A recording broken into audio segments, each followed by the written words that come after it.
இன்று வேலூரில் பேசியதை 3 விதமாக நான் பார்க்கிறேன். தேர்தல் அறிக்கைகளை அவர் அறிக்க ஆரம்பித்து விட்டார். இப்பவும் சொல்றேன், உறுதியா சொல்றேன், சத்தியமா சொல்றேன், பெண்கள், பெண் குழந்தைகள், ஆண் குழந்தைகள் பாதுகாப்பு நம்ம ஆட்சியில நம்பர் 1 இருக்கும். அரசியலில் சீரியஸாக இறங்கி விட்டார். ஒரு எலெக்ஷன்ல அவங்களோட எதிரிகளை தான் எதிர்ப்பாங்க, அப்படிதான் எதிர்ப்பாங்க, அதுதான் யதார்த்தமும் கூட. ஆனா இந்த எலெக்ஷன்ல தான் ஒட்டுமொத்தமா எல்லாருமா சேர்ந்து ஒருத்தனை எதிர்க்கிறாங்க, ஒட்டுமொத்தமா எல்லாருமா சேர்ந்து இந்த விஜயை எதிர்க்கிறாங்க. ஏன்னா இந்த விஜய் ஊழலை எதிர்க்கிறான், லஞ்சத்தை எதிர்க்கிறான், மக்களோட மக்களா நிக்கிறான், அந்த மக்கள் அவன் கூட நிக்கிறாங்க. அந்த காண்டு விஜயினுடைய வருகை மூலமாக திமுக விஜய் பேர் சொல்வதை பயப்படுகிறது என்பதைத்தான் திமுகவுடைய பேச்சுகள், தலைவருடைய உணர்ச்சிகள் பிரதிபலிக்கின்றன. காங்கிரஸ் உடஞ்சு போய் ஒரு பக்கம் விவிகே கிட்ட வந்துருவாங்க, விசிகேல இருந்து பாதி பேர் டிவிகே கிட்ட வந்துருவாங்க. உடம்பு அங்க இருக்கும், ஆனா சதையெல்லாம் விஜய் கிட்ட இருக்கும். கேசி வேணுகோபால் ஒரு லவ் லெட்டர் கொடுத்தாங்க ராகுல் காந்தியிடம் இருந்து, சோனியா காந்தியிடம் இருந்து. மன்னிப்பு கேட்கிறேன் என்று ராகுல் காந்தி அலையன்ஸ்ல எல்லாம் பண்ண வேண்டாம், ஆப்டர் அலையன்ஸ் பார்த்துக்கலாம். அந்த கடிதத்தை மு.க. ஸ்டாலின் வெளியிட வேண்டும். வேலூர் ஸ்பீச் சேலத்தை விட, கரூரை விட மிக துல்லியமாக இருந்தது. அவர் அரசியல்வாதியாகி விட்டார் விஜய். இந்த விஜயும் மக்களும் வேறு வேறு இல்லை. இந்த விஜயும் மக்களும் ரத்தமும் சதையும் மாறி, உடலும் உயிரும் மாறி, ஒன்னிலிருந்து ஒண்ண பிரிக்கவே முடியாது. எஸ், சென்சிட்டிவான சென்டிமெண்ட், அது சென்சிட்டிவான சென்டிமெண்ட்.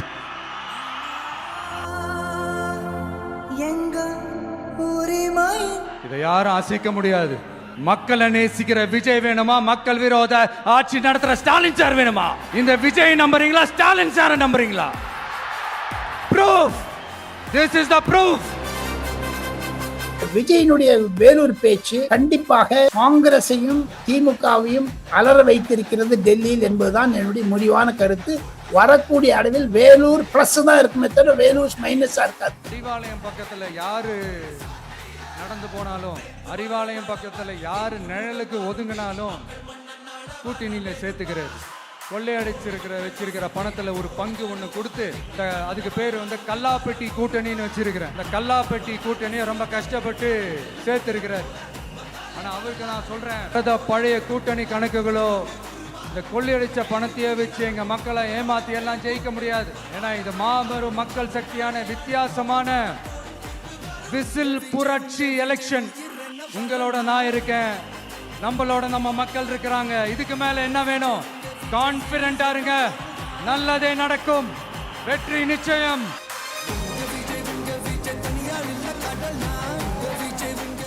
கலர் கண்ணாடி வாய்ஸ் நேயர்களுக்கு வணக்கம். இன்று நம்மோடு இருப்பவர் அரசியல் விமர்சகர் ராஜகோபால் அவர்கள். வணக்கம் ஐயா.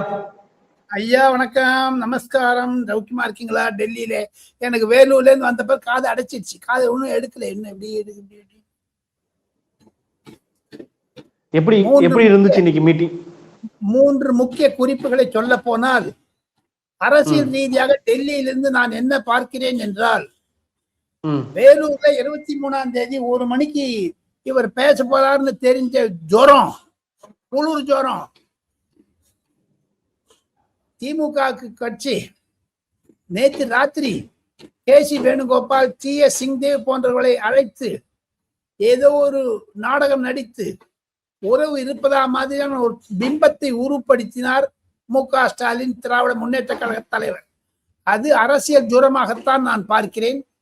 அடுத்ததாக பல ஆங்கில தொலைக்காட்சியினுடைய தலைவர்கள், ஆசிரியர்கள், நிருபர்கள், டிபேட்ல கலந்து கொள்ளக்கூடிய என்னை போன்றவர்கள் எல்லாம் இன்று மதியம் டைம்ஸ் நவ் என்று சொல்லக்கூடிய ஆங்கில தொலைக்காட்சியினுடைய அலுவலகத்தில் பலருடைய முன்னிலையில் அந்த விஜயனுடைய பேச்சை நான் தான் தமிழில் இருந்து ஆங்கிலத்திற்கும் ஹிந்திக்கும் மொழிபெயர்த்தேன். அந்த டைம்ஸ் நவ்வுடைய ஆங்கில தொலைக்காட்சி ஆசிரியர்களுக்கு அவர் பேசும் பொழுது விஜய் அவர்கள் 1 நிமிடம் மௌனமாக இருந்து அழுதார்.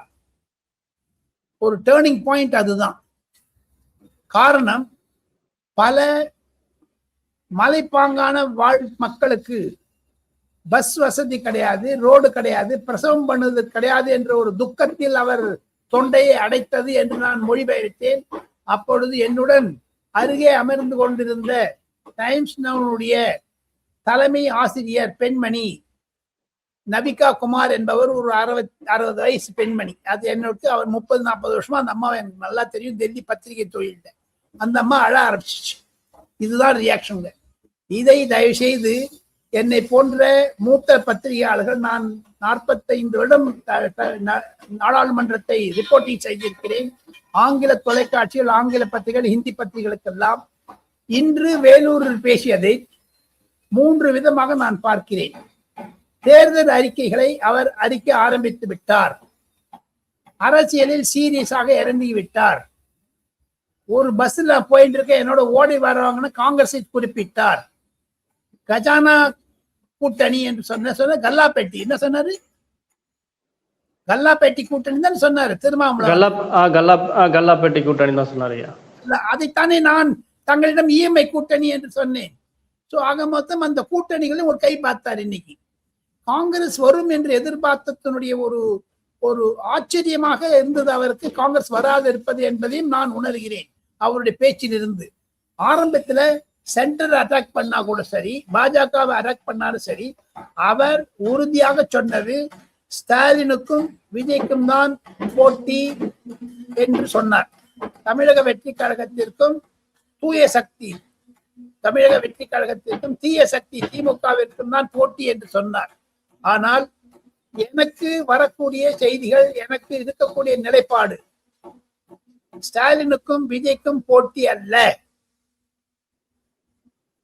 விஜய்க்கும் உதயநிதிக்கும் தான் போட்டி.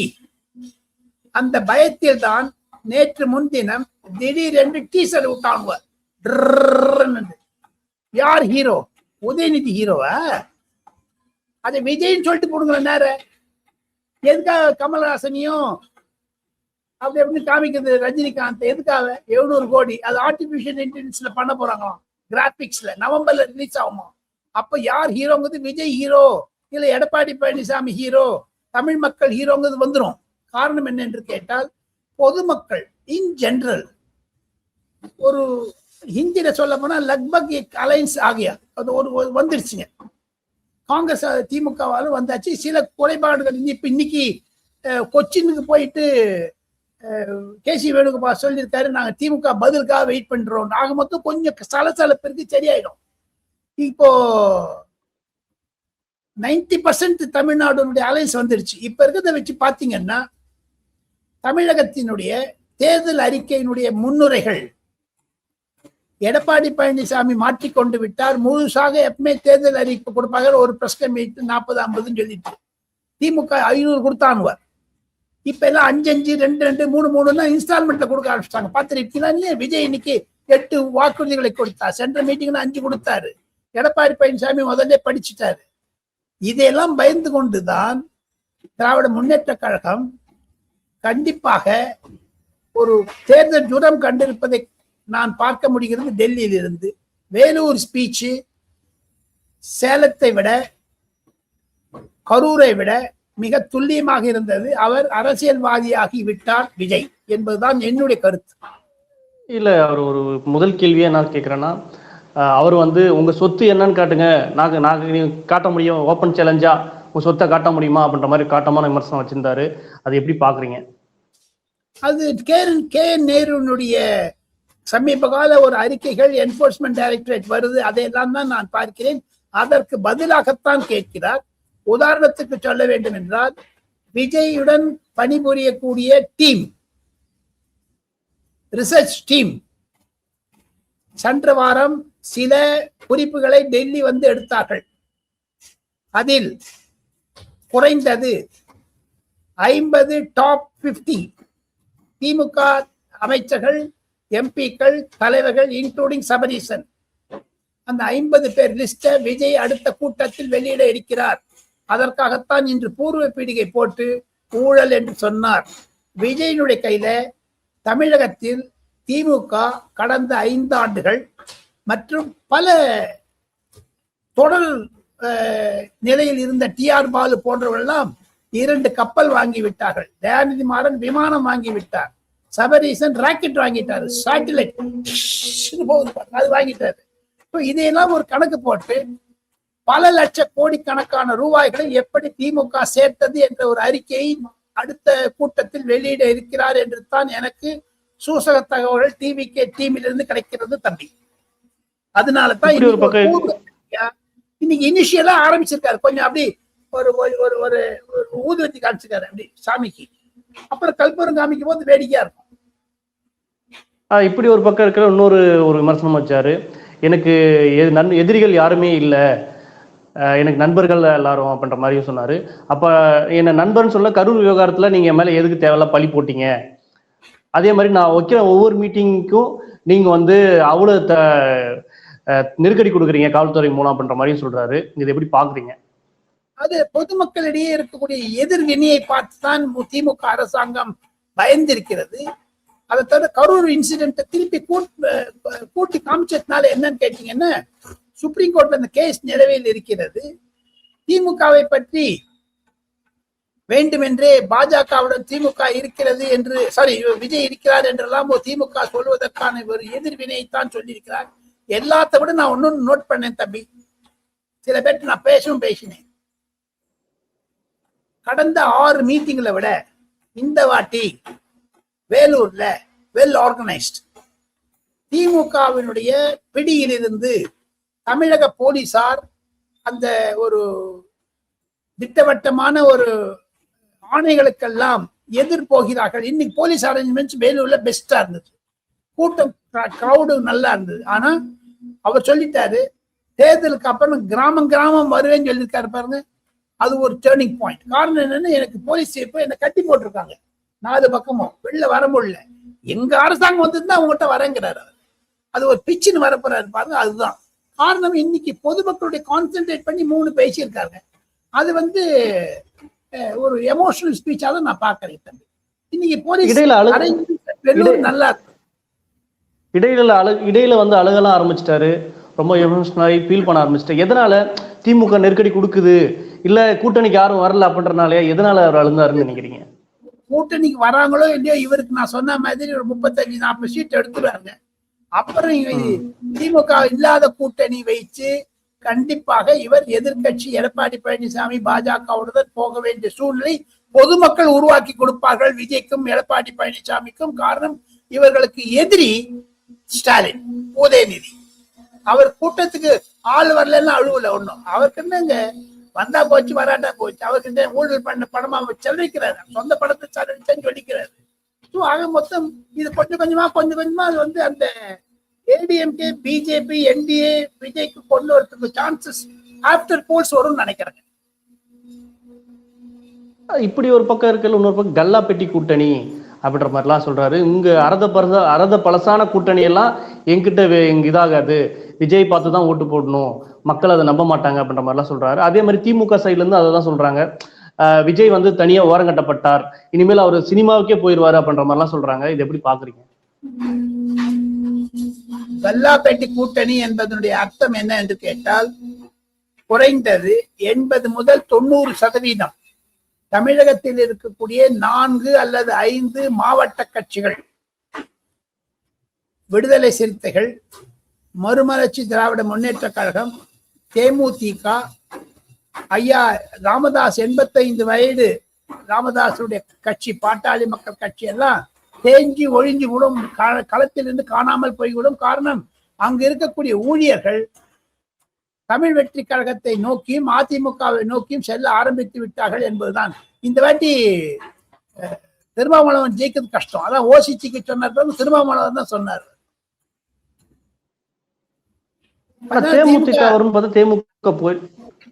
அதுக்காக வந்து விஜய் வந்து பயந்துடுற மாதிரி இன்னைக்கு வேலூர்ல இருந்து அந்த இம்ப்ரெஷன் அவர் கொடுக்கலீங்க, பயந்த மாதிரி கொடுக்கலீங்க.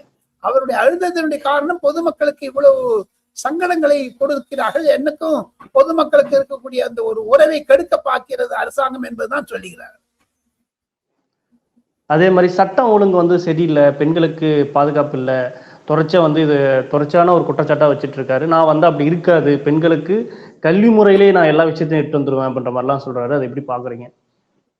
தமிழக ஆளுநர் RN ரவி அவர்கள் சட்டமன்றத்தில் பேசுவதற்காக எடுத்துக்கொண்ட குறிப்புகளை கண்டிப்பாக விஜயினுடைய டீம் படித்திருக்கிறார்கள். அவர் விஜய்க்கு சொல்லும் பொழுது 20,000 கொலைகள் 60,000 விதவைகள், விடோஸ், கணவனை இழந்த பெண்மணிகள் இருக்கிறார்கள். காரணம் சாராயம், போதைப் பொருள், பாலியல் குற்றங்கள், இதெல்லாம் வச்சுதான் அந்த ஹியூமன் டச் கொடுத்துட்டாரு. அந்த கண்ணில் கந்தம் வந்ததுக்கு காரணம் இந்த 60,000 விடோஸ் தான் கணக்கு, விதவைகள் தான் கணக்கு அவருக்கு வந்ததுன்னு நான் நினைக்கிறேன்.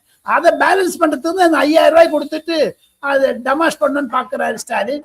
அதுக்கு தான் 5,000 ரூபாய் வாங்க, 10,000 ரூபாய் வாங்க, விசிலுக்கு ஓட்டு போடுங்கன்னு சொல்லிட்டு காதோடு வாங்கிட்டு எனக்கு ஓட்டு போடுங்கன்னு போன மீட்டிங்னு சொன்னாரு. அது இனிமேல் வரக்கூடிய மீட்டிங் தான் சொல்லுவார்.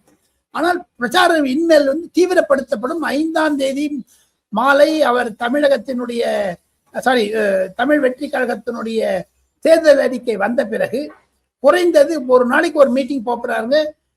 மார்ச் முழுக்குள் நல்ல கேம்பெயின் இருக்குன்னு நினைக்கிறாங்க. எமோஷனலா மக்கள் கிட்ட ஒரு கனெக்ட் ஆகணும் அப்படின்றதுக்காக பேசினாரா? ஏன்னா விஜயகாந்த் அந்த மாதிரி பாணி தான் யூஸ் பண்ணாரு, அதே மாதிரி தான் இப்போ விஜய் யூஸ் பண்றாங்க அப்படின்ற மாதிரி சில பேர்லாம் வைக்கிறாங்க. இது எப்படி பாக்குறீங்க? விஜயகாந்தோட அப்ரோச் வேறங்க. விஜயகாந்த் கருணாநிதி நல்லா அட்டாக் பண்ணாருங்க அவர் இருந்தபோது. இப்ப ஸ்டாலின் இவர் அட்டாக் பண்றாரு. விஜய்க்கும் விஜயகாந்துக்கும் மருவுக்கும் மடைக்கும் இருக்கக்கூடிய வித்தியாசத்தை நான் பார்க்கிறேன். விஜயனுடைய ஸ்டைல் வேற, விஜயகாந்தோடைய ஸ்டைல் வேற. 2 பேரும் ஒரு ஆப்போசிட்டா இருந்தா கூடங்க, நான் விஜயகாந்தனுடைய படங்களையும் சரி, அவர் கருப்பு எம்ஜிஆர் சொல்றதெல்லாம் நல்லா பண்ணுவாரு, ஆக்ட் பண்றாரு, best actor, no doubt.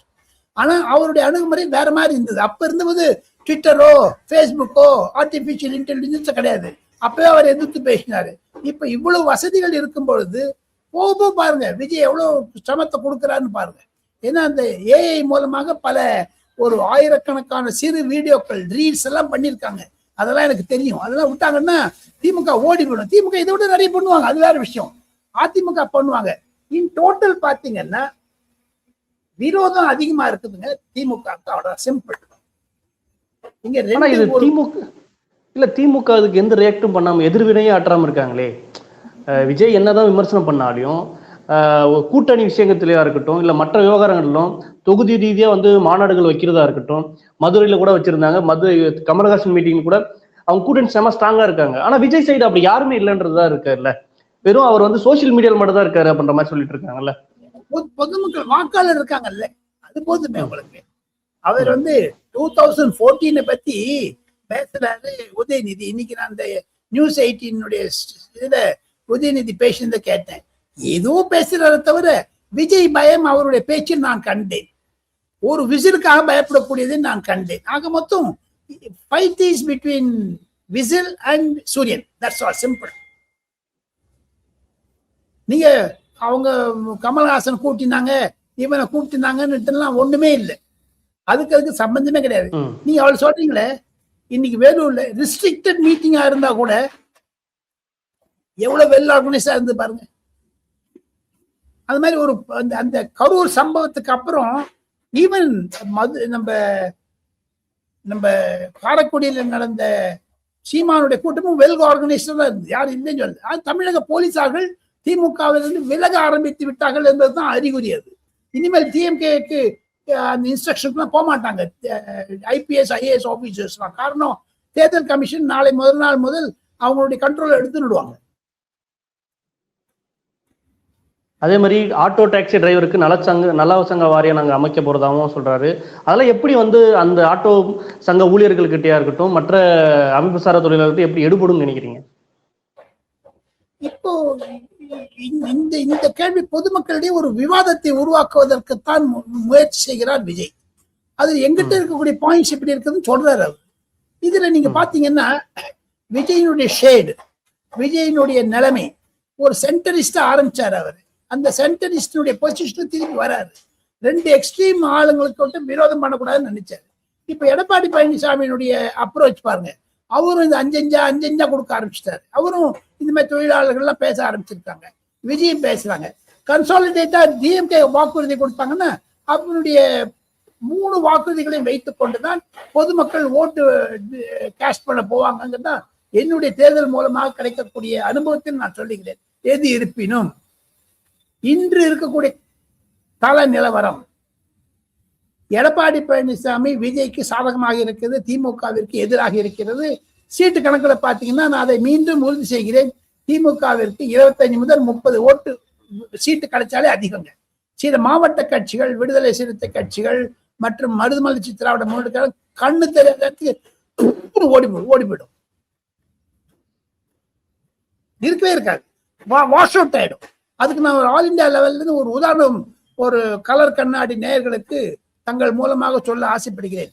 Mayawati என்ற ஒரு மாபெரும் சக்தி உத்தரப்பிரதேசத்தில் இருந்தது. 2022 பொது தேர்தலுக்கு நான் குறைந்தது 10 நாள் அங்க ஒரு 40-50 கான்ஸ்டிடுவன்சி போன டைம்ஸ் நவ் தொலைக்காட்சியினுடைய டீமோட அந்த பஸ்ல நான் இருந்தேன். அப்ப எல்லாம் சொன்னாங்க, வாக்கு வங்க அரசியல் தலித்தை வைத்து செய்யாதேன்னு சொன்னாங்க. ரொம்ப கஷ்டப்பட்டு அந்த அம்மா வந்து ஒரு சீட்டு பெற்றாங்க. அந்த மாதிரி நிலைமை திருமாவளவனுக்கு வரப்போகுது பாருங்க தமிழ்நாடு. அது விஜய் எடப்பாடி பழனிசாமி காரணம். அந்த கல்லா கூட்டணியில இருந்து மாசம் மாசம் டப்பு வச்சிருந்தி பாக டப்பு வச்சிருந்தி.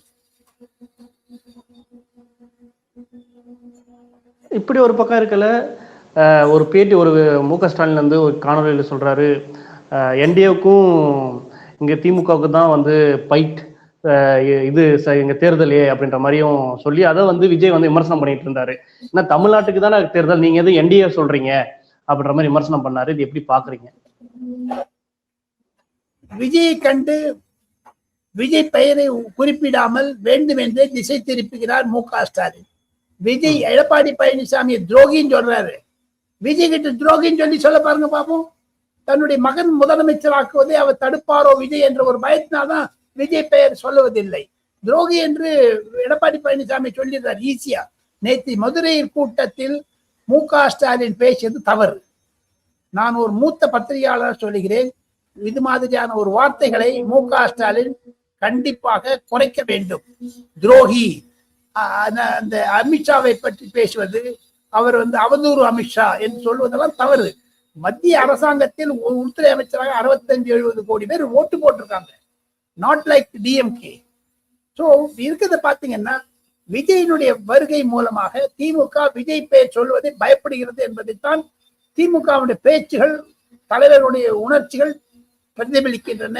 தம்பி, ஆனா விஜய் சார் வந்து இங்கிருந்து தமிழ்நாட்டு பாலிடிக்ஸையும் திமுக விமர்சனம் பண்றதும், அவங்க ஒட்டுமொத்த 5 வருஷத்துல வந்து எந்த வாக்குறுதியும் நிறைவேற்றல அப்படின்னு ஒரு பக்கம் விமர்சனம் வைக்கிறாரு. ஆனா திமுக பாத்தீங்கன்னா பாஜக தான் எதிரி, பாஜக தான் எங்களுக்கு இன்னைக்கு இருக்கிற காலத்துல பாசிட்டிவ் தான் எங்களுக்கு எதிரி அப்படின்ற மாதிரியும் சொல்றாரு. ரெண்டும் ஒரு மாதிரி கான்ட்ராஸ்டா இல்லையா? கான்ட்ராஸ்ட் கிடையாது. தப்பு தப்பு தப்பு. விஜய் அணுகுமுறை வேற, என் திமுக அணுகுமுறை வேற. கான்ட்ராஸ்ட் இருக்குன்னு சொல்றேன், தப்பா நினைச்சுக்காதீங்க. திமுக வந்து சிறுபான்மை வாக்குகளை வெயிட் பண்றது, பிடிச்சுக்கிறதுக்கு பாக்குறாங்க. திமுக மோடி அட்டாக் பண்ண இங்க வரும் நினைச்சு, ஆனா அங்க பிச்சுக்கு போயிடுது விஜய் பக்கம். அது மு.க. ஸ்டாலின் தெரியும். அதனாலதான் டெல்லிங்கிறாரு. இன்னைக்கு பாருங்க, ஹிந்தியை பேச ஆரம்பிச்சிருக்காங்க. காங்கிரஸ்காரன் கிட்ட வரலன்னா ஹிந்தி இல்ல ஹிந்தி மூடிடுவாங்க. இவங்க 10 வருஷம் பதவியில் இருந்தாங்க. மன்மோகன் சிங் கிட்ட ஹிந்தி ஏன் அப்ப திணிக்கிறத நிறுத்தினாங்க? ஏன் நிறுத்தல? 2 கேட்கலாமோ இல்லையோ, நம்ம அப்ப நிறுத்திக்கணுமோ இல்லையோ. அவர் டிஆர் பாலு மினிஸ்ட்ரியிலேயே ஹிந்தி போட்டு அட்வர்டைஸ்மெண்ட் வந்தது. எப்படி போட்டாங்க? ஸோ ஆக மொத்தம் விஜய் தன்னுடைய சிறுபான்மை வாக்குகளை பிரித்து கொண்டு போயிடுவார் என்ற அச்சம் திமுகவிற்கு வந்து விட்டது. அதனால்தான் சிறுபான்மையை கவரக்கூடிய அளவிற்கு விஜய் திட்டுவது கிடையாது, மோடியை திட்டுகிறார்கள். மோடியை திட்டினா முஸ்லீம் கிறிஸ்டியன் ஒன்னாயிடும் நினைக்கிறாரு ஸ்டாலின். அது களத்துல பிரதிபலிக்குதா? அப்படி களத்துல பிரதிபலி பைத்தியக்காரமான நிலைமை அது. களத்துல அது மாதிரி கிடையவே கிடையாது. களத்துல விஜய்க்கு தான் ஓட்டு போகுமே தவிர திமுகவுக்கு வராது. ஆனா இஸ்லாமிய கட்சிகள்ல திமுக கிட்ட தான் இருக்கு. சொல்லுங்க. கிடையவே கிடையாது. No, it's wrong. 26 will turn different. நான் சொல்றேன் கேளுங்க. ஒண்ணு சொல்றேன். நான் தமிழக அரசியலுடைய தேர்தல் களத்தையும் வட இந்தியா தேர்தல் களத்தையும் நன்றாக அறிந்தவன் என்பதனால் என்னுடைய முதிர்ச்சியில் நான் சொல்றேன். ட்ரிபிள் தலாக் சொன்னது முஸ்லிம்களுடைய பெண்மணி வாக்காளர்களை ஸ்டாலின், அதாவது மோடி பிரித்தார். உத்தரப்பிரதேசத்திலும் பீகாரிலும் மோடி வருவதற்கு காரணம் ட்ரிபிள் தலாக் தான். ஒரு போன்ல தம்பி ஐ டைவர்ஸ் யூன்னு சொல்லிட்டு கொடுத்துட்ட உடனே அவர் கடவுளை விட்டுருவாராம். அதுக்கு சட்டம் கொண்டு வந்தாங்க. அதனால முஸ்லிம் வாக்காளர்கள் ஆண் பெண் என்று பிரிந்து பெண் வாக்காளர்கள் பஸ்பந்தா முற்றி முஸ்லிம் அந்த கம்யூனிட்டி போன்றவங்களாம் மோடிக்கு வாக்களித்தாங்க. அந்த மாதிரியான நிலைமை தமிழகத்தில் கண்டிப்பாக திமுகவிற்கு எதிராக போக போகிறது. பார்த்து கொண்டே இருக்கு. மோடியை திட்ட விஜய திட்ட திட்ட திட்ட எல்லாம் ஒரு நெகட்டிவ் பாலிடிக்ஸ் பண்றாங்க. டிஎம்கே தான் பொதுமக்களிடையே ஒரு சாராரிடம் வந்து விட்டது அந்த ஒரு ஒப்பீனியன். அந்த ஒப்பீனியன் மாத்தத்துக்கு தான் அந்த 5000 ரூபாய் கொடுக்குறாங்க, வேற ஒண்ணுமே கிடையாது. இன்னும் 5000 ரூபாய் கொடுக்க போறாங்க, நான் கேள்விப்பட்டேன். சார், இப்படி ஒரு பக்கம் இருக்கையில நாம நிறைய காங்கிரஸ் கூட்டணி பத்தி பேசிட்டு இருந்தோம். காங்கிரஸ் கட்டாயமா வந்து கூட்டணி வந்து விஜயோட வரப்போகுது அப்படின்ற மாதிரிலாம் வாதிச்சுட்டு இருந்தோம். இன்னைக்கு அந்த கூட்டணியோட நிலைமை என்னவா இருக்கு? காங்கிரஸ் உடஞ்சிடும். காங்கிரஸ் உடஞ்சு போய் ஒரு பக்கம் விசி கேட்டு வந்துருவாங்க, சாரி டிவி கேட்டு வந்துருவாங்க. விசிகேல இருந்து பாதி பேர் டிவி கிட்ட வந்துருவாங்க. காங்கிரஸ் ஒரு உடம்பு அங்க இருக்கும், ஆனா சதையெல்லாம் விஜய் கிட்ட இருக்கும். எலும்பு எலும்பு எலும்பு கூடு மாதிரி இப்படி இப்படி இப்படி ஒரு பப்பெட் மாதிரி இருப்பாங்க அங்க காங்கிரஸ் கூட்டணி திமுகவோட. மீதி பேர்லாம் பேஸ் வந்து விஜய் கிட்ட வந்துடும். திமுக கூட்டணி வந்து வளவளத்திருக்கிறது. திமுக கூட்டணி வளவளத்திருக்கிறது. ராகுல் காந்தியுடைய மனதில் திமுக படுதோல்வி அடையும் என்ற எண்ணத்தை கொண்டு வந்திருக்கிறார். அதனால்தான் ராகுல் காந்தியும் மு.க. ஸ்டாலின் இது வரைக்கும் பேசவில்லை, பண்ணவில்லை. கிறிஸ் சோடங்கர் இன்னைக்கு வந்து கனிமொழி மீட் பண்ணி சந்திச்சு பேசியிருக்காங்க. தொகுதி கேட்கறதாவும் சொல்லியிருக்காங்க. கொச்சின்ல போய் நம்ம கேசி வேணுகோபால் சொல்லியிருக்காரு பாருங்க, நாங்க we are waiting for the reply from Stalin. அப்ப என்ன அர்த்தம்? நேற்று சொல்லலையா தம்பி? ஒன்னே ஒன்று ஒரு கேட்கறாங்க, ஒரே ஒரு கேள்விங்க. தமிழக முதலமைச்சர் மு.க. ஸ்டாலின் வீட்டில் 20 போட்டோகிராஃபர்கள் அந்த டிஐபிஆர் டைரக்டர் இன்ஃபர்மேஷன் பப்ளிசிட்டி இதுல இருந்து வந்து நிற்கிறாங்க. அவர் அப்படின்னா ஒரு போட்டோ, ஷீனா ஒரு போட்டோ, ஈனா ஒரு போட்டோ. ஏங்க நேற்று கேசி வேணுகோபாலும் அந்த டிஎஸ் சிங்தே போட்ட போட்டோ வரலைங்க வெளில? சொல்லுங்க பாப்போம், சொல்லுங்க. என்கிட்ட ஒரு ஒரு ஒரு எம்பி கேட்டாரு என்கிட்ட, அதான் உங்கள்கிட்ட கேட்கிறேன். ஏன் இப்போ ஸ்டாலின் சொன்னாதான் அந்த போட்டோகிராஃபர் உள்ள வர முடியும். இல்ல செல்வ பெருந்தகன் தன் போட்டோல இருந்து ஒரு போட்டோ எடுத்துட்டு போட்டுக்கலாம், அதுவும் போடல. செல்வ பெருந்தகை, அந்த கேசி வேணுகோபால், டிஎஸ் சிங்தேவ்ங்கிற ஒரு ராஜ பரம்பரையில் வரவருங்க. சத்தீஸ்கர் நல்லா தெரியுங்க. அவர் துணை முதலமைச்சராக இருந்தார். ராகுல் காந்திக்கு அவ்வளவு வேண்டப்பட்டு டூன் ஸ்கூல்ல படிச்சாருங்க. அவ்வளவு பெரிய ஆளு. அவர் வராருன்னு ஒன்னும் ஒரு போட்டோ போட்டுக்கணும், முரசொலியில போட்டுக்கணும். நான் இன்னைக்கு காலைல முரசொலி வெப்சைட்ல போய் தேடி பார்த்த காணோம். அதிலிருந்து திமுகவுடைய மன எண்ண அலைகள் தெரிகிறது. இன்னைக்கு கனிமொழியை போய் ஏன் சோடங்கர் பார்க்கணும்? பின்ன கொஞ்சம் சறுக்குது இல்லை கொஞ்சம். அதுதான் எனக்கு மனசுல படுதுங்க. ஒட்டுமொத்தத்துல இந்த வேலூர் மீட்டிங்ன்றது திமுகவுக்கும் மற்ற கட்சிகளுக்கும் எந்த மாதிரி தாக்கத்தை ஏற்படுத்தும்? இல்ல விஜய் இனிமேல் தனிதானா, இல்ல அவர் கூட்டணி இனிமேல் வர்றதுக்கான வாய்ப்புகள் இருக்கா இல்லையா? கூட்டணி உடைந்து, கூட்டணியில் இருக்க கட்சிகள் உடைந்து, தோழர்களும் சரி வாக்காளர்களும் விஜய் பக்கம் வருவார்கள். கூட்டணி திமுக கூட்டணி ஒன்றாக இருந்தாலும் அங்க இருக்க அடித்தளம் விஜய் பக்கம் தான் இருக்கிறது. அதற்காகத்தான் 3 முறை அல்ல 4 முறை அல்ல இன்று வேலூரில் பேசிய போது கூட அப்பா அம்மா நீ எனக்கு ஓட்டு போடுங்க, குடும்பத்தோட ஓட்டு போடுங்க எல்லாம் பேசினார். 1 2 இன்னைக்கு வேலூர் பேசினதுக்கு 10க்கு 8 மார்க் தரலாம். நாளைக்கு பேச போறாரு பாருங்க மீதி இடத்துல எல்லாம், அதெல்லாம் 10க்கு 10 மார்க் கொடுக்க ஒரு நிலைமை வந்துட போது பார்த்துட்டே இருங்க. ஏன்னா திமுக ஓட விடுவாருங்க, சும்மா பழத்துல இறங்கிட்டாரு. இஸ் நாட் விஜய், இது ரஜினிகாந்த் ஆர் கமல்ஹாசன். எந்த மதுரையில அரவிந்த் கெஜ்ரிவாலை வச்சு கட்சி ஆரம்பித்தாரோ மக்கள் நீதி மையம் என்று திமுகவை எதிர்க்கு, அந்த கூட்டத்தை சரணாகதி அடைஞ்சிட்டாங்களே, போய் சரண்டர் ஆயிட்டாங்களே. இப்ப காங்கிரஸ் சரண்டர் ஆயிடுச்சு. எல்லாத்தோட சொல்றேன் உங்களுக்கு, கடைசியா முடிக்கிட்டேன் நான் 2 நிமிஷத்தை முடிச்சு சொல்றேன். இதுதான் உங்களுக்கு மெயின் பாயிண்டா இருக்கு. சொல்லுங்க. திமுகவுக்கும் காங்கிரசுக்கும் பல கசப்புகள் இருக்கின்றன. காங்கிரஸ் ஏன் அரசு ஆட்சியில் பங்கு கேட்கிறது? திமுக காரெல்லாம் கொள்ள அடிக்கிறாங்கன்ட்டு தாங்களும் கொள்ள அடிக்கிறோங்கிற எண்ணம் அல்ல. அவங்க கேட்டாங்கன்னா விசிகா வந்துடும் உள்ள. விசிகா வந்தாங்கன்னா மறுமலர்ச்சி திராவிட கழகத்துக்கு ஒரு மந்திரியான கூட கேட்பாரு. அண்டை மாநிலங்கள் இருக்கிற மாதிரி மினிஸ்டர் ஆஃப் ஸ்டேட்டுங்கிறது இன்ட்ரோடியூஸ் பண்ண வேண்டிய நிலைமை வந்துடும் தமிழ்நாட்டில். அவங்க தலித்காரங்க வந்தாங்கன்னா எனக்கு தலித் ஒரு ரெப்ரஸன்டேஷன் கொடுன்னு வைப்பாங்க.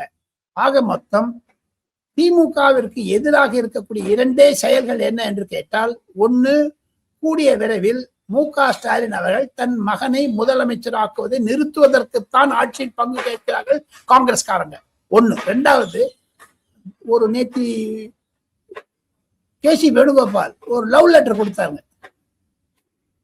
ராகுல் காந்தியிடமிருந்து, சோனியா காந்தியிடமிருந்து.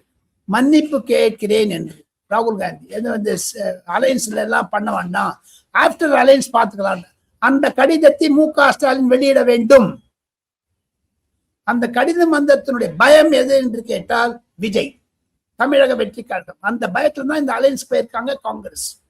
என்ன இருக்கு அந்த கடிதத்துல? என்ன இருக்கு? அந்த கடிதத்துல என்ன இருக்கு? மன்னிப்பு கேட்டிருக்காரு. விஜயுடன் பேசியதற்கு மன்னிப்பா, அல்லது கரூரில் நான் பேசியதற்கு மன்னிப்பா? என்ன ஸ்டாலினும் ராகுல் காந்தி பேசாததுக்கு காரணம் விஜய் கிட்ட ராகுல் காந்தி எப்படி பேசுறாரு என்ன மீறி? அந்த அந்த ஆத்திரம், கோவம், சாத்திரம் இருக்கு. ராகுல் காந்தியே ஸ்டாலினை பார்த்து பயப்படுறாரா? ராகுல் காந்தி பார்த்து ஸ்டாலின் ராகுல் காந்தி பார்த்து பக்கல. ராகுல் காந்தி ஸ்டாலின் பார்த்து பேப்பர். என்ன மணிசங்கர், உத்தவ் தாக்கரே எல்லாரும் சொல்றாங்க இந்தி கூட்டணிக்கு அவன் தலைவர் வந்துட்டான்னு. டப்பா டப்பா ஆயிடும். டப்பா என்னது? பால் டப்பா. என்ன சொன்னாரு விஜய்? பால் டப்பா. இன்னைக்கு விஜய் ஒண்ணு சொன்னார்களே, நான் மறந்து போயிட்டேன். ஸ்டாண்ட் அப் காமெடி எல்லாம் சொல்றாரு. இல்ல, பால் டப்பா டப்பா சொன்னாரு. கூட்டணி ஆட்சி பற்றி அந்த மாதிரி டப்பாவாயிடும். கல்லாப்பட்டி கூட்டணி அலையன்ஸ் பத்தி சொன்னாருங்க. சோ ஆக மொத்தம் ஒரே ஒரு விஷயம், விஜயனுடைய வேலூர் பேச்சு கண்டிப்பாக காங்கிரஸையும் திமுகவையும் அலற வைத்திருக்கிறது டெல்லியில் என்பதுதான் என்னுடைய முடிவான கருத்து. வரக்கூடிய அளவில் வேலூர் பிளஸ் தான் இருக்குமே தவிர வேலூர் மைனஸா இருக்காதுங்க விஜயனுடைய பேச்சு. ஓகே சார், நிறைய தகவலை பகிர்ந்துக்கிட்டீங்க. மற்றொரு பகிர் சந்திப்போம். நன்றி, வணக்கம். Thank you. Namaste.